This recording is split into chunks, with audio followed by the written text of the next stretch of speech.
Howdy there, how's it going? I'm here hiking in Jasper National Park, Canada. A little bit of a cloudy day here, but otherwise a nice day to be out on a hike. It's a little bit cooler rather than having the hot August sun shining down on you. And I'll just mention, it's probably a good thing that I'm walking along talking to the camera here, because the last hike that I went on, somebody hiking the other way warned me that there was a grizzly bear with cubs up the pathways, and so I ended up veering off and taking a different route. But a person's voice is good for warding off bears. They'll hear a human voice and quite likely wander off in another direction. This video is titled The Quickest Path to Enlightenment. And I'm going to get to something very specific in a minute. But I just wanted to kind of preface this by saying that this is not something that people generally associate with as being part of the path to enlightenment. You don't really hear hardly anyone suggesting what I'm going to suggest, which I believe to be actually one of the most powerful means of truly accelerating your personal growth and making some major changes. Pardon me as I look around for the possibility of bears here. So there are definitely many different tools that can be utilized along the path of enlightenment, the path of self-realization, self-understanding, the quest for just happiness. And I'm all for at least exploring all of the available tools that are out there and seeing what works for you. I'm a huge fan of yoga, of course. Meditation is absolutely one of the cornerstones of coming to greater awareness and consciousness, and changing your energy, your state of being. There are lots of different systems out there, whether it's various bodywork techniques, which also incorporate elements of the soul, or different meditation techniques and ways of working with your thinking patterns and your belief systems, and coming to understanding of the law of attraction and the reality that we are interacting with the world out there. We aren't just victims of circumstance, but we have power and responsibility based on the energy of our being, and that this energy is interacting with the energy of the universe, of the world around us. You know, these trees have an energy field, I have an energy field, and we're all kind of mingling together and interacting with one another and kind of pinging off each other. And so that's what the law of attraction is about, is everything has an energy field. I mean, this is just physics at this point, that there is the physical matter, and then there is a non-physical energy to everything. And so the spiritual path is really about focusing on your personal energetic field and seeking ways to change it, to evolve it, to come into a place of greater consciousness, because consciousness is malleable. Consciousness is not a fixed thing, like a light bulb where either you're conscious or you're not, is on or off. It's not like that at all. It's extremely complex and complicated, and much of it is beneath the surface of our consciousness. And so we have our conscious thoughts, which are fairly readily apparent to us, and then through means such as meditation, etc., you can become more aware of your conscious thoughts. And that's kind of the just spirituality 101, is just becoming more aware of what you're thinking about, because your thoughts are part of your energy field that you're projecting out there into the world around you. But then that's really the tip of the iceberg, one's conscious thoughts. And then there is layer and layer and layer deeper than just what we are thinking consciously within our being, which is part of our process of interacting with the world to a great extent without our realizing it. The subconscious, as they say, is creating our reality, whether we're aware of it or not. And so, in my view, one of the most important aspects of the spiritual path is coming to greater awareness of the subconscious, is diving down into the subconscious in order to dredge up what's really there and what's really motivating people, and causing people to engage in very dramatic, extreme behaviors around the world without being aware of what's pushing them, what's motivating them, because there is much buried within the subconscious that is creating the reality of Earth without people having much awareness of what's really going on. And so there's something in particular that is especially prevalent in the subconscious that is responsible for so much tragedy around the world. And maybe you can guess, but that is anger. Just think of, when was the last news story you saw of somebody going to a school and shooting up a bunch of people, or to a workplace or a movie theater or whatever?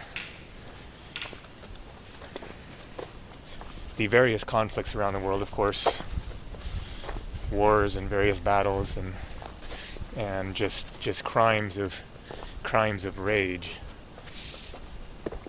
And anger gets a bad rap and is misunderstood because there is a belief that anger leads to rage, and rage leads to hatred, and hatred leads to violence.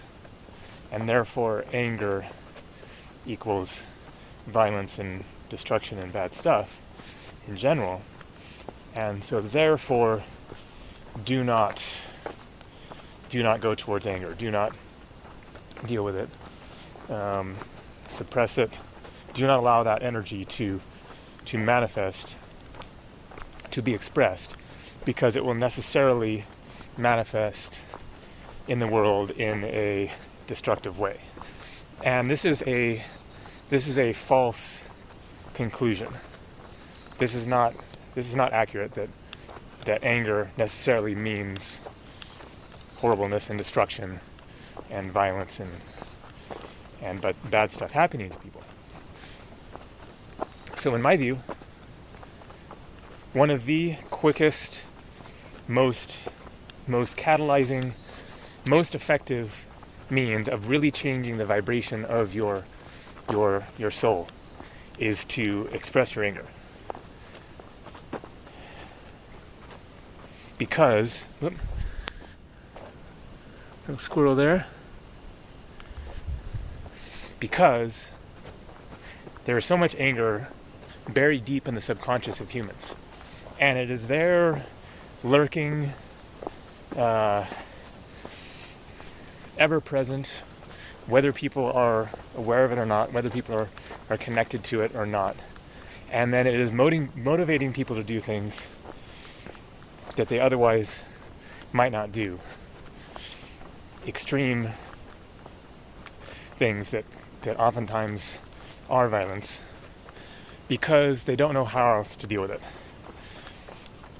Anger is a very intense energy. It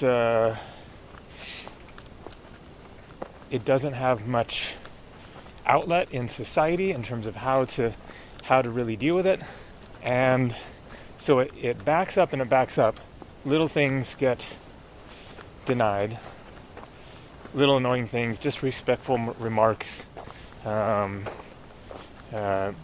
just people being dismissive of you, or just generally feeling neglected or trampled on or whatever, and then that gets denied, and then you have the energy of anger within your energetic field of denied anger, and then you're carrying that along with you throughout your life, and then that is going to attract experiences that seek to open that up, and in order to resolve it and deal with it, because you're projecting anger out into the world without realizing it. And so then circumstances come about that try to trigger that anger, basically, in order to ultimately resolve it. But because we don't have those avenues for expressing that kind of energy and channeling it, and so the masses of humanity are walking around with anger in their subconscious that is never being dealt with, and so it backs up within your mind, within your being, and then you experience it as this intense pressure. And so anger will be buried in the subconscious, and then something brings it up once again, and then there's no way to channel that energy.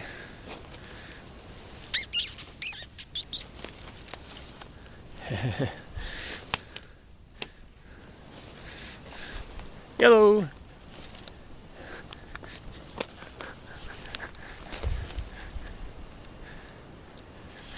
Cool. Pardon me, getting distracted here.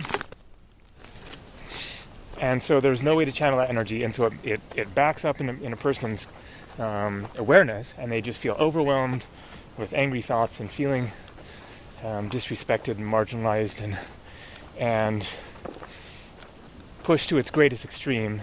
People then just freak out, and they punch their significant other, or even worse, go on some kind of a shooting rampage or something, in order to release that pressure from their consciousness. And what they really want is just relief, is just peace of mind, but they don't know how else to deal with this, and so it pushes them into extreme actions. But it doesn't have to be this way. There's nothing wrong with the energy, the emotion of anger itself. Anger is a completely acceptable, necessary, inevitable aspect of life, of being human. Check out the view.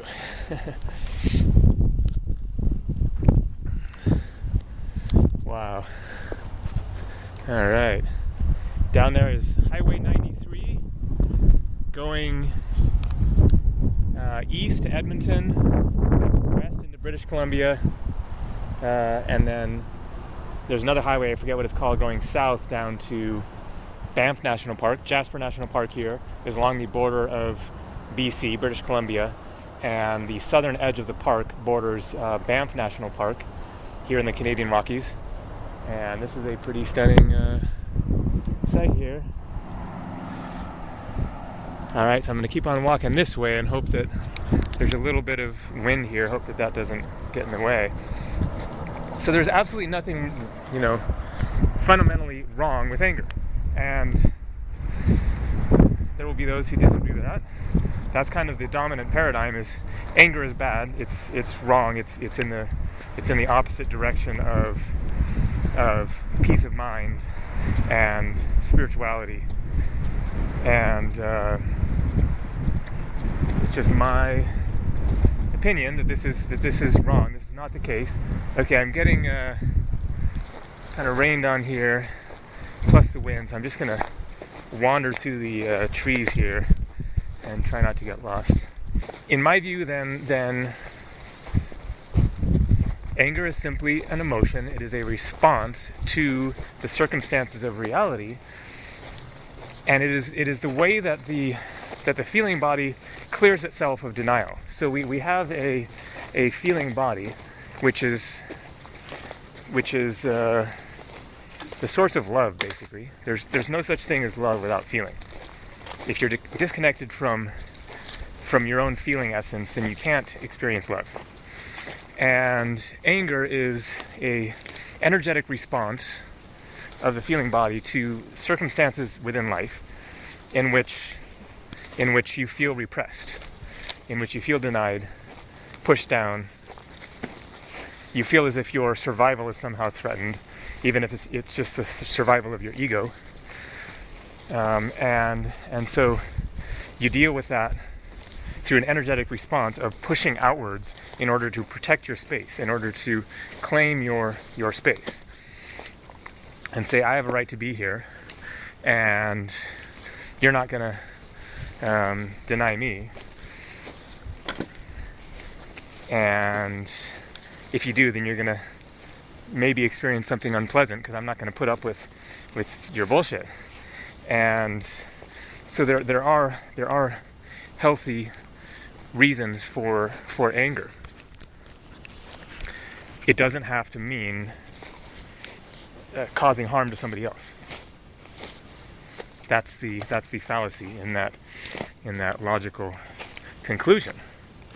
It does not have to mean causing harm to somebody else.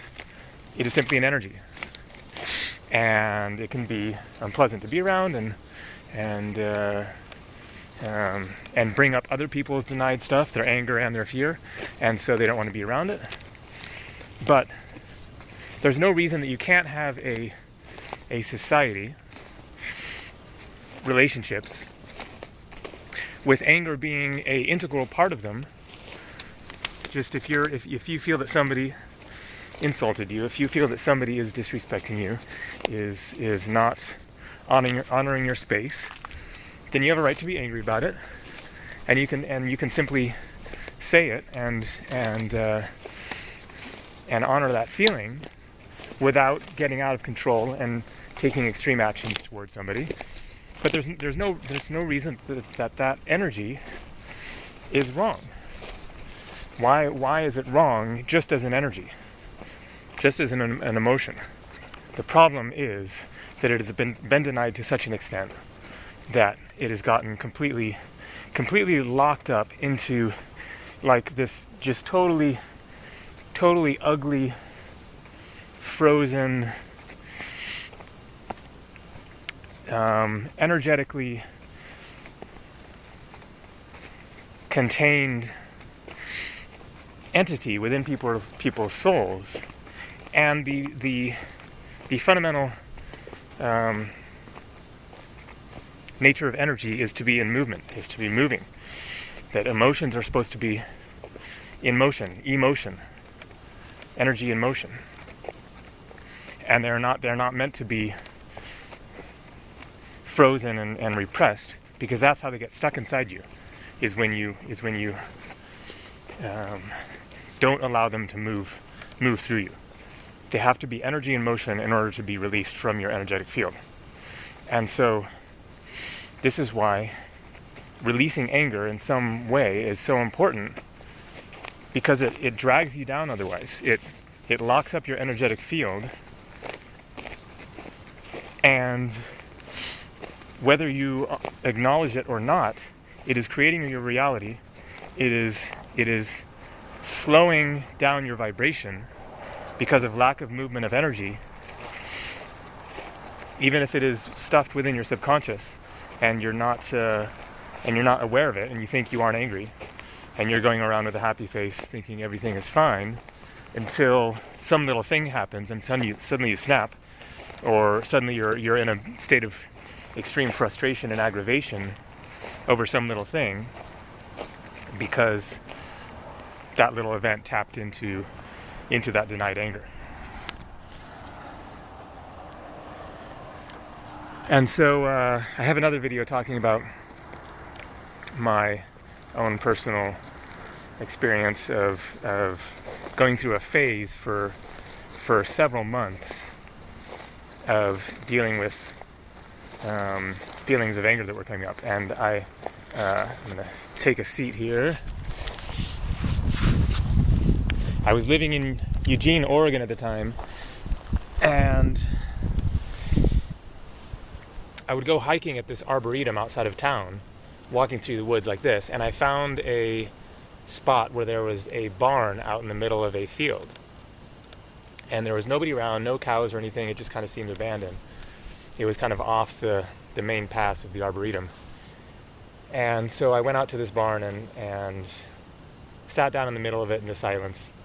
And I think maybe the first time I just meditated there or something, but the next time I was at that arboretum, I was walking around. I must have been, walking around angry about something. And I walked out to that barn and I just allowed myself to just kind of scream my anger out because nobody was around to hear. And I started doing this fairly regularly, and the changes were just absolutely amazing in a very, very rapid way. Just, I would walk into that barn pissed off and frustrated and just feeling totally clouded, and my perception was all just distorted, and I was just dragged down and heavy. And then I would release that energy, and afterwards I would be walking around with this just total feeling of release and relief. And just one time isn't going to do the trick, because there's layer upon layer of this denied energy within people's energetic fields. So it was several months of, once a week or whatever, or just whenever things would come up, that I would head out there. And I really feel like I released and let go of and moved through a lot in the course of that. And in the course of getting that off my chest, I was able to access other parts of myself that were inaccessible to me because of this denied anger being in the way. Anger is really one of the lead weights that holds down humanity, that holds people in a state of repression within, and doesn't allow them to move forward into other energetic states because they're stuck in this feeling of anger. That energy repressed is frozen energy, and it keeps you held down. It keeps you in a state of low vibration. And so the idea is to get beyond it. The idea is to release it. The idea is to get it out of your system. And so I'll recount one other more recent example of my own of just being in an angry state of mind, which was just a couple of weeks ago. And I'd gone on a road trip in eastern Oregon, driving around with my brother's truck. There's a couple other videos out there from that trip. And I was coming back from the Steens Mountain. It's this big mountain where you drive up a fairly gradual rise, and then you get to the top, and all of a sudden it just drops off, and there's these just spectacular views looking out at the Oregon desert. And so this road goes up like this. It's a gravel road. It goes up like this, and then it comes back down the other way, and it's called Steens Mountain Loop. And so I'd driven up this one way, and it was a pretty decent road going up there. Ooh, cool, rainbow. Don't know how well it'll be able to be seen. We'll see if it's awesome. Cool. That's looking pretty good.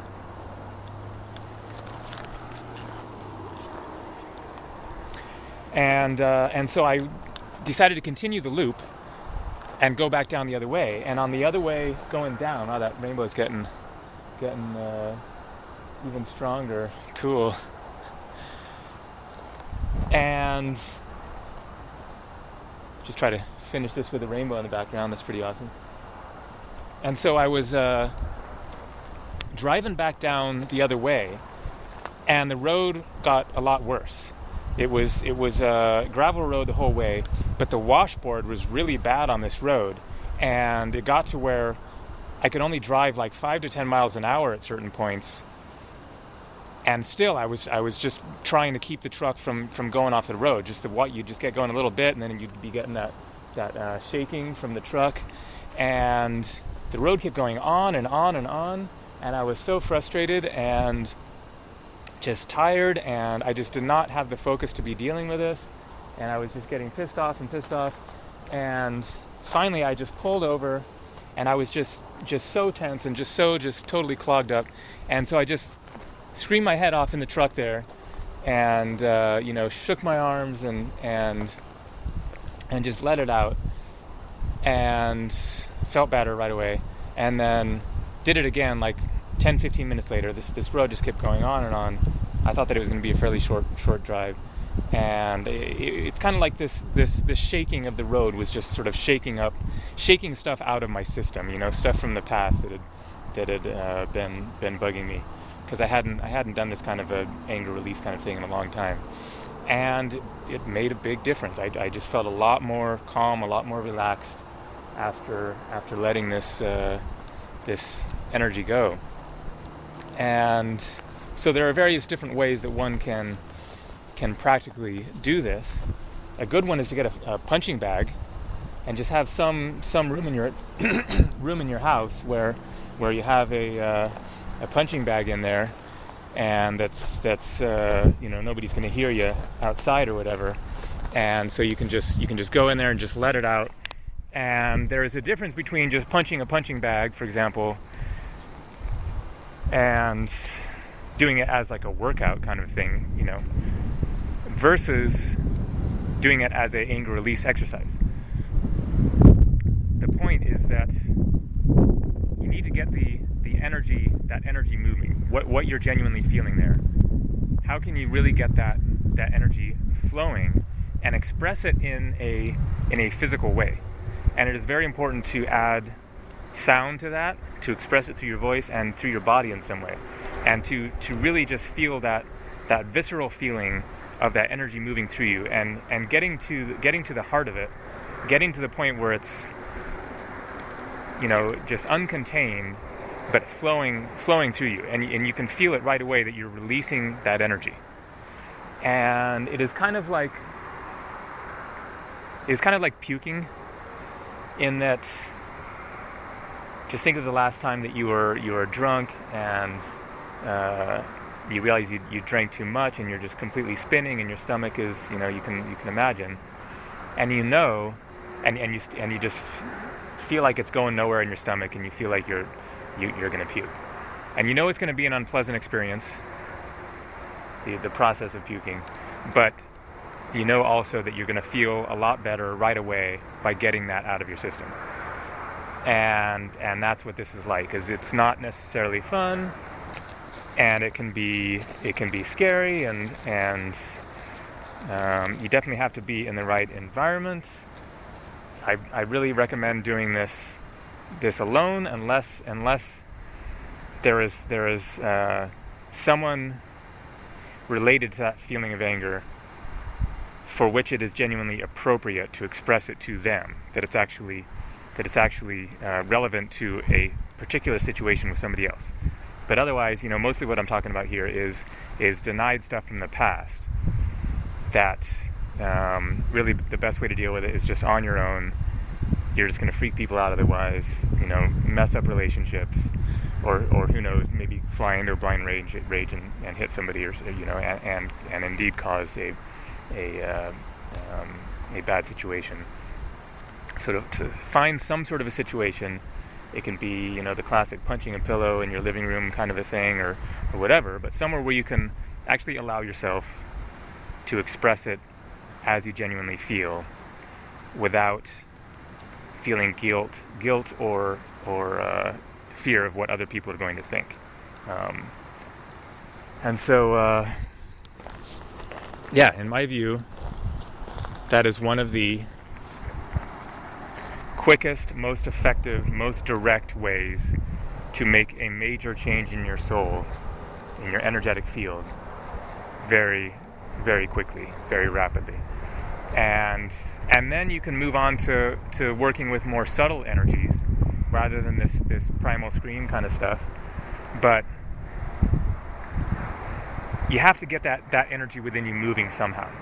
And I do think that it's possible to do it. You could just meditate, just spend your life, just go in a cave and just meditate. And I do think that is a way that one could potentially get all this denied energy, emotional energy, moving and flowing in bits and pieces as you just kind of drop more into yourself and get more in touch with your your inner energies, your chi, your prana, and just tap into the universal life force flow, which when you get a dribble of that energy flowing through you, then that can break things up. It can be like a hole in a dam or whatever that starts eating it away, and then it can break things open. And so you can do it subtly through various techniques, but just going to the heart of it, just going straight into the anger, and just getting to it, and just allowing yourself to tap into it and break it open in a very deep and profound and intense way, can save you just years and perhaps lifetimes of trying to pick away at this stuff. And you can just get crap just moving and out of your system right away in the course of like minutes, rather than spending lifetimes of meditation trying to deal with this. And then your meditations will be much more profound, having opened up that space that was previously being clogged up by frozen, denied energy. You open up space within yourself in order to live, in order to move, in order to roam within your own consciousness. And so you can make very, very quick changes. And that kind of emotional energy work will lead to other emotions. And then, as I was saying about the feeling body, when you deny any one emotion, you deny your other emotions. And when you tap into any one emotion, then you tap into your feeling body in general. And so this will most likely bring up other stuff, but that gets you back into a state of flow, into a state of movement, and allows you to increase your vibration by being in a state of greater energetic frequency, by getting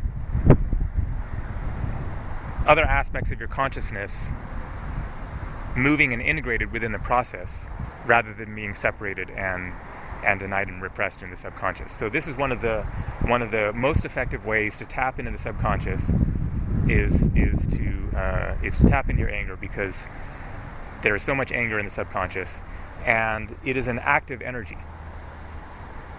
It's much more difficult to tap into your fear, for example, even though fear is behind anger, and I'll discuss that in another video. But even though anger is simply the flip side of fear, wherever there's anger, there is always fear. But it is much more difficult to tap into your fear and to get it moving, because it is not an active energy. It is more of a surrendering energy. So especially for men, then it is more difficult to tap into your fear. And also for sadness, for crying, then especially for men, then it is more difficult to surrender to that feeling, whereas anger is an active energy. But when you get to the point of getting to the heart of it, then it opens you up in a way that you get to your tenderness beneath it. That the energy of anger is like this pushing out, it can seem like it is creating a defensive barrier, and it oftentimes is. But when you actually get it flowing as moving energy, then you tap into your feeling body in such a way that you actually tap into your sensitivity, the pain that is beneath the anger. And so you can actually get in touch with your other feelings through tapping into your anger. And you may be all self-righteous and feeling strong and powerful in the course of tapping into that anger. And then you get to another side of it, and where it sort of drops away, and that energy, once that energy actually gets flowing and flows through you, then you come to what's on the other side of the anger, which is your fear of being denied and repressed and put down, and other feelings beneath that are more sensitive and more open than that feeling of that anger pushing out and